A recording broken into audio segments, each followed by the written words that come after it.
आत्मा की आवाज और स्वेच्छा से भारत की मुख्य धारा में कभी न कभी जरूर वापस लौटेंगे। मैं जानता हूं वहां के अधिकांश लोग भारत के साथ एक जुड़ाव महसूस करते हैं। कुछ गिने चुने ही हैं जिन्हें भटकाया गया है। पीओके में रहने वाले हमारे इन भाइयों की स्थिति कुछ ऐसी ही है जैसे वीर योद्धा महाराणा प्रताप के छोटे भाई शक्ति सिंह की थी।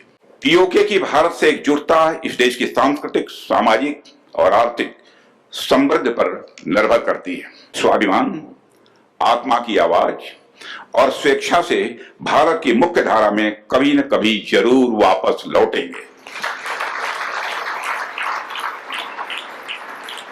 मैं जानता हूं वहां के अधिकांश लोग भारत के साथ एक जुड़ाव महसूस करते हैं।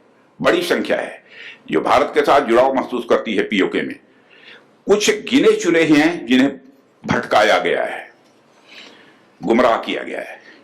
पीओके में रहने वाले हमारे इन भाइयों की स्थिति कुछ ऐसी ही है जैसे वीर योद्धा महाराणा प्रताप के छोटे भाई शक्ति सिंह की थी। मैं फिर से दोहराना चाहूंगा, पीओके में रहने वाले हमारे इन भाइयों की स्थिति कुछ ऐसी ही है जैसे वीर योद्धा महाराणा प्रताप के छोटे भाई शक्ति सिंह की थी। छोटे भाई शक्ति सिंह के अलग हो जाने पर भी बड़े भाई महाराणा प्रताप का विश्वास अपने छोटे भाई के प्रति बना रहता है और वह बड़े विश्वास के साथ कहते हैं कि तब पंथ को छोड़ सुपथ पर स्वयं चला आएगा, मेरा ही भाई है मुझसे दूर कहां जाएगा।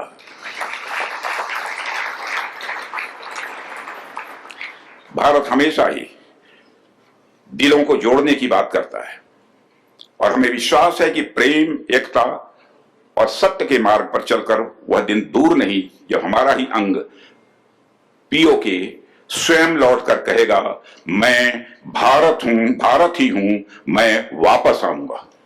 और वापस आया हूं, मैं भारत ही हूं, मैं वापस आया हूं, यह पीओके कहेगा, ऐसा मेरा पक्का विश्वास है। पीओके की भारत से एकजुटता इस देश की सांस्कृतिक, सामाजिक और आर्थिक समृद्धि पर निर्भर करती है। साथियों, जब मैं मेक इन इंडिया के माध्यम से प्रॉस्पेरिटी की बात करता हूं तो मेरी बात सिर्फ डिफेंस मैन्युफैक्चरिंग तक ही सीमित नहीं है। मेक इन इंडिया हमारे लिए डिफाइनिंग मूवमेंट है जो 20वीं शताब्दी में जापान में आया था। हम जापान की तरह ही इंजीनियरिंग, हाई प्रिसीजन मैन्युफैक्चरिंग और फ्यूचर टेक्नोलॉजी के लिए एक डेवलपमेंट हब बन